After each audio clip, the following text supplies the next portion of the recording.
रोहित,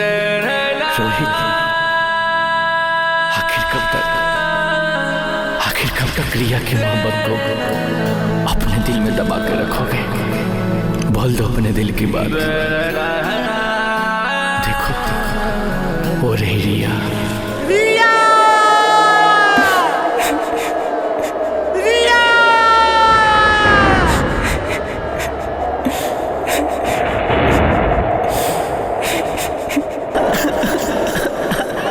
इश्क न होखे, इश्क न होखे, रब से दुआ करा। इश्क न होखे।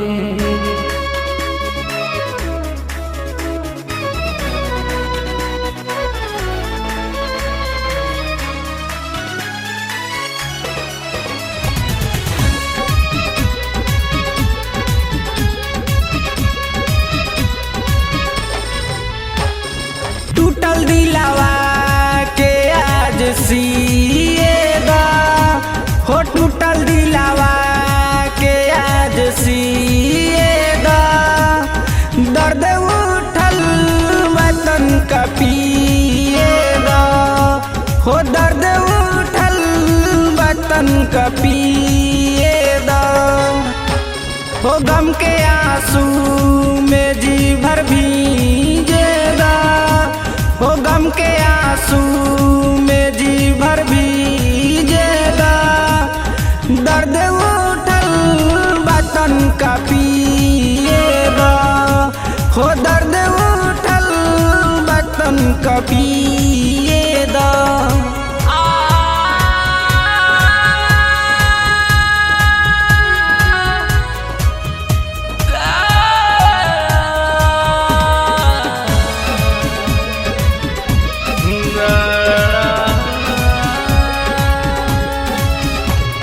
पक खुशियाँ सनम पल में तू बदल गई।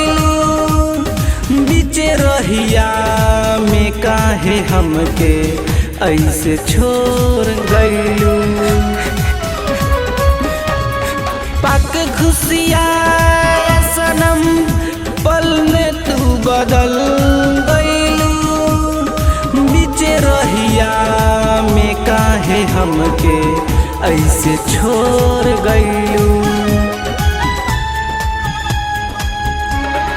बचल जिंदगी के गम में जिएगा हो, बचल जिंदगी के गम में जिएगा। दर्द उठल वतन का पिएगा हो, दर्द उठल वतन का पिएगा हो, दर्द उठल वतन का पिएगा।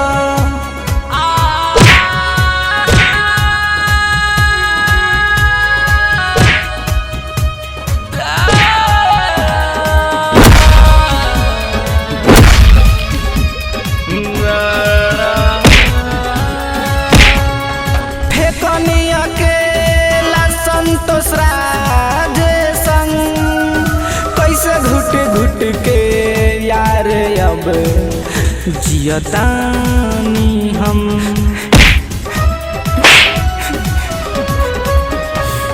हे कनिया के संतोष राजे संग कैसे घुट घुट के यार अब जियतानी हम, जियतानी हम, जियतानी। रोहित राजा कहे हमके मुएगा हो, रोहित राजा कहे हमके मुएगा।